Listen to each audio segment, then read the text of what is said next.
بسم اللہ الرحمن الرحیم۔ سیرت النبی، نور محمدی صلی اللہ علیہ وآلہ وسلم کا عالم بشریت میں انتقال۔ امام عبد الرزاق رحمۃ اللہ علیہ نے المصنف میں اپنی سند کے ساتھ حضرت جابر بن عبداللہ انصاری رضی اللہ تعالیٰ عنہ سے روایت کیا ہے، یا رسول اللہ صلی اللہ علیہ وآلہ وسلم، میرے ماں باپ آپ پر فدا ہوں، مجھ کو خبر دیجئے کہ سب اشیاء سے پہلے اللہ تعالیٰ نے کون سی چیز پیدا کی؟ آپ نے فرمایا، اے جابر، اللہ تعالیٰ نے تمام اشیاء سے پہلے تیرے نبی کا نور اپنے نور سے، نہ بہمانی کہ نور الہی اس کا مادہ تھا، بلکہ اپنے نور کے فیض سے پیدا کیا۔ پھر وہ نور قدرت الہیہ سے جہاں اللہ تعالیٰ کو منظور ہوا سیر کرتا رہا، اور اس وقت نہ لوح تھی نہ قلم تھا، اور نہ ہی بہشت تھی نہ دوزخ تھا، اور نہ فرشتہ تھا اور نہ آسمان تھا، نہ زمین تھی اور نہ سورج تھا، اور نہ چاند تھا اور نہ جن تھا، اور نہ انسان تھا۔ پھر جب اللہ تعالیٰ نے مخلوق کو پیدا کرنا چاہا تو اس نور یعنی نور محمدی کے 4 حصے کیے۔ ایک حصے سے قلم پیدا کیا، دوسرے حصے سے لوح، اور تیسرے سے عرش۔ پھر چوتھے کے 4 حصے کیے، ایک سے حاملان عرش کو پیدا کیا، دوسرے سے کرسی، تیسرے سے باقی فرشتے۔ پھر چوتھے کے 4 حصے کیے، ایک سے آسمان بنائے، دوسرے سے کرسی، اور تیسرے سے جنت و دوزخ۔ امام عبد الرزاق رحمۃ اللہ علیہ بن حمام بن نافل حمیری المتوفی 211 ہجری نے، محمد رحمۃ اللہ علیہ، ابن جریج رحمۃ اللہ علیہ، امام مالک رحمۃ اللہ علیہ، سفیان ثوری رحمۃ اللہ علیہ اور امام اوزاعی رحمۃ اللہ علیہ غیر ہم سے روایت کیا ہے، اور ان سے امام احمد بن جنبر رحمۃ اللہ علیہ اور امام اسحاق و غیر ہما نے روایت کیا ہے۔ امام زرقائی شرح الوہب میں فرماتے ہیں کہ اس حدیث میں نور محمدی صلی اللہ علیہ وآلہ وسلم کے نور الہی سے خلق ہونے کا معنی یہ نہیں کہ خود نور الہی اس نور کا مادہ تخلیق تھا، بلکہ مراد یہ ہے کہ باری تعالیٰ نے نور محمدی صلی اللہ علیہ وآلہ وسلم کو بلا واسطہ اپنے تعلق ارادہ سے اپنے نور ذات کے براہ راست فیض کے ساتھ خلق فرمایا، اور من نوری ہی میں اضافت تشریفیہ ہے،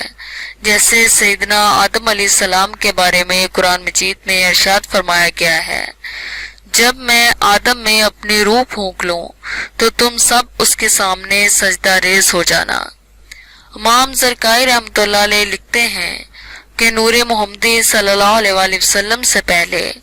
قلم، لوح، عرش اور حاملان عرش کے بعد باقی ملائکہ کی تخلیق کے بیان سے صحیح مسلم کی اس حدیث کی وضاحت ہو جاتی ہے، جس میں فرمایا گیا ہے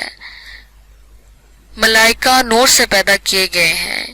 اسی طرح ابو الشیخ نے اکرمہ سے روایت کیا ہے، ملائکہ نور عزت سے پیدا کیے گئے ہیں۔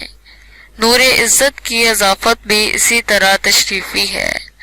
جیسے ابتدا میں نور محمدی صلی اللہ علیہ وآلہ وسلم کے لیے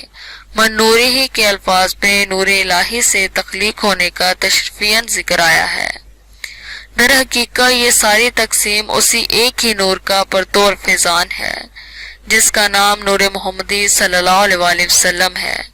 اور وہی کائنات کی مخلوق اولین ہے۔ اسی طرح حاملان عرش کا بھی نور محمدی صلی اللہ علیہ وآلہ وسلم سے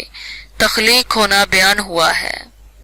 ابو بالا ابن مردویہ ابن خزیمہ اور حاکم نے حضرت عباس رضی اللہ تعالیٰ عنہ سے، اور ابن منظر نے حسان بن عطیہ اور ہارون بن ریاب سے روایت کیا ہے کہ یہ حاملان عرش 8 ہیں۔ ابن جریر ابن زید سے روایت کرتے ہیں کہ اس وقت عرش کو ان میں سے 4 ملائکہ نے اٹھا رکھا ہے، اور قیامت کے دن ان حاملین کی تعداد 8 پوری ہو جائے گی۔ نور محمدی صلی اللہ علیہ وآلہ وسلم کے کائنات میں سب سے پہلے تخلیق کیے جانے اور آپ کو تخلیق آدم سے بھی پہلے شرف نبوت سے بہرہ یاب کیے جانے کے مضامین بہت سی احادیث میں آئے ہیں۔ انہیں مختلف الفاظ میں امام بخاری نے اپنی تاریخ میں، امام مسلم نے صحیح میں، امام احمد بن جنبل نے مسند میں، امام حاکم نے مستدرک میں، امام ترمذی نے سنن میں، امام بہیقی نے دلائل النبوت میں، امام بغوی نے شرح السنت میں، خطیب تبریزی نے مشکوات المصابیح میں اور امام دیار بکری نے تاریخ الخمس وغیرہ میں روایت کیا ہے۔ اسی طرح ابو نعیم بزار طبرانی، ابن حبان، ابو حیان، ابن سعد، ابن اساکر، خرائطی، خطیب بغدادی، حافظ ابو بکر، امام زرکشی، امام اسقلانی، امام کستانی، امام زرکانی، امام سیوطی اور امام ابن جوزی پھر ہم نے بھی ایسی بہت سی احادیث کی تخریج کی ہے اور ان پر اعتماد کیا ہے۔ علاوہ ازیں امام محمد الفاسی نے مطالع المسکرات میں، قاضی غیاث مالکی نے الشفاء میں، امام ابن حجر مکی نے الفتاوی الحدیثہ میں، ملا علی قاری نے مرکات المفتاحیت میں اور شرح الشفاء میں، امام عبد الغنی نابلسی نے الحدیث الندیہ میں، شیخ عبدالحق محدث دہلوی نے مدارج نبوت میں اور شاہ ولی اللہ محدث دہلوی نے تسنیات علیہ میں اس حدیث کی نقل کر کے اس سے اسناد کیا ہے۔ امام شریانی، امام علوسی، امام نبانی، حتیٰ کہ مولانا اشرف علی تھانوی اور بہت سے دیگر متاخرین نے بھی ان احادیث و روایت کو اپنے کتب میں نہ صرف نقل کر کے ان کی توثیق و تائید کی ہے بلکہ مستقل ابواب قائم کر کے انہیں ثابت کیا ہے۔ گویا حضور نبی اکرم صلی اللہ علیہ وآلہ وسلم کے نور مبارک کی کائنات ہست و بود میں اولین تخلیق، اس کے عالم و ارواح میں ملکوتی قیام